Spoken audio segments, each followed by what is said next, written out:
Olá, aqui é o professor Sérgio Araújo, de Matemática.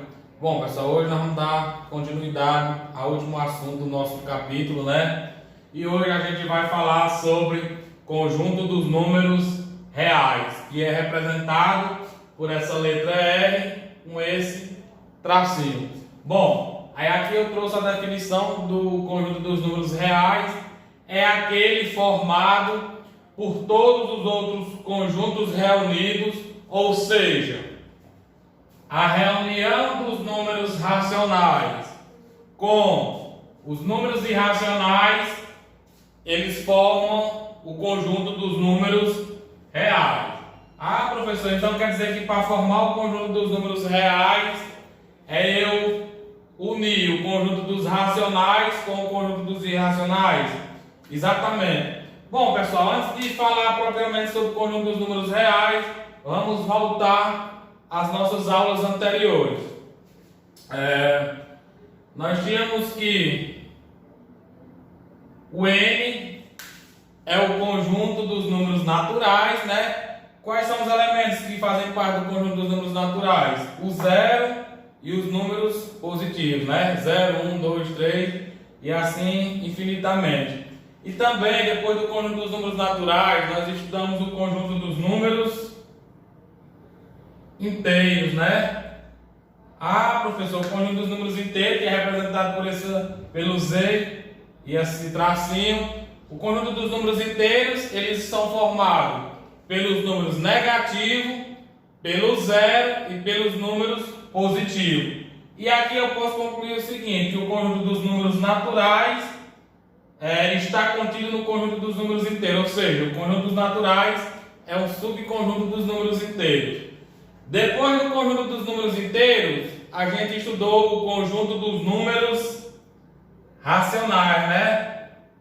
Conjunto dos números racionais, que é representado pela letra Q, com esse tracinho aqui, né? E o conjunto dos números racionais são os números que podem ser escritos na forma de fração, né? Como sendo A sobre B, com a seguinte condição: o A pertence aos inteiros, né? E o B, ele vai pertencer aos inteiros não nulos, ou seja, o A pertence ao conjunto dos inteiros e o B tem que ser diferente de zero, porque aqui a gente tem uma fração e a fração, e o denominador da fração nunca pode ser zero. E depois a gente estudou também o conjunto dos números irracionais, né? Ah, professor, o senhor vai fazer outro diagramazinho aqui, outro círculo e vai colocar o conjunto dos irracionais aqui. Não. O conjunto dos irracionais, ele fica aqui separado do conjunto dos números racionais, inteiros e naturais. Por quê, professor? Bom, pessoal, antes de eu explicar, lembrando que o conjunto dos números irracionais, eles não podem ser escritos na forma de fração, viu? Os números que podem ser escritos na forma de fração são os racionais e o conjunto dos irracionais não podem ser escritos na forma de fração. Bom, temos aqui 4 conjuntos, né? Aí agora a gente tem o seguinte, ó. Aqui nós temos o conjunto dos números reais. Professor, por que o conjunto dos irracionais está separado dos demais?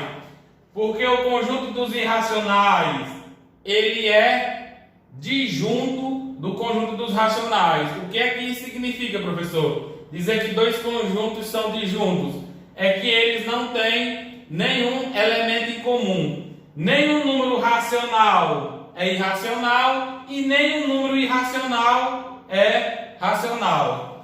Bom, pessoal, aí agora aqui a gente tem o seguinte: a união do conjunto dos números racionais unido com o conjunto dos irracionais forma o conjunto dos números reais, né? A união do conjunto dos racionais unido com o conjunto dos irracionais forma o conjunto dos números reais. Professor, tem como representar todos esses conjuntos em uma reta numérica? Tem sim, representar todos os conjuntos nessa reta real aqui. Bom, pessoal, o primeiro conjunto que a gente estudou foi os números naturais, não é isso? Professor, quais são os números naturais que vão estar nessa reta? Bom, primeiro aqui o zero, né? Lembrando que o conjunto dos números naturais é formado pelo zero e os números positivos, ou seja, que fica à direita do zero na reta aqui, ó. Aí aqui 1, 2, 3, 4. Pessoal, vocês observem que essa reta numérica ela está muito longe de ser preenchida, né? Por quê, professor? Porque os naturais começam do zero e é só os positivos. Antes do zero aqui não tem como eu colocar nenhum número natural. E o próximo conjunto que a gente estudou foi o conjunto dos números inteiros, né? O conjunto dos números inteiros é formado pelos números negativos, né? Que fica à esquerda do zero na reta, menos 1, menos 2, menos 3, menos 4, né? Formado pelo zero e pelos números positivos, né? Observe que nessa reta numérica existe um espaço muito grande, né? Para ser preenchido ainda, né? Ó, daqui do 0 para 1, do 1 para o 2, do 2 para o 3, do 3 para o 4, do 0 para o menos 1 para menos 2 para menos 3 para menos 4, e assim sucessivamente. Bom, professor, existe algum número que fica por aqui, ó, entre dois números naturais, entre dois números inteiros? Existe.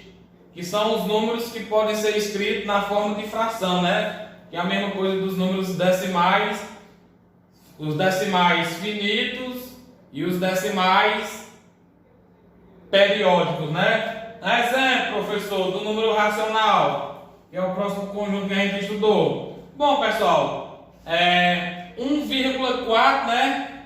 1,4, ele vai estar onde? Vai estar aqui mais ou menos, né? Ó, 1,4 vai estar aqui mais ou menos, 1,4, né? Professor, e esse 1,4 vem da onde?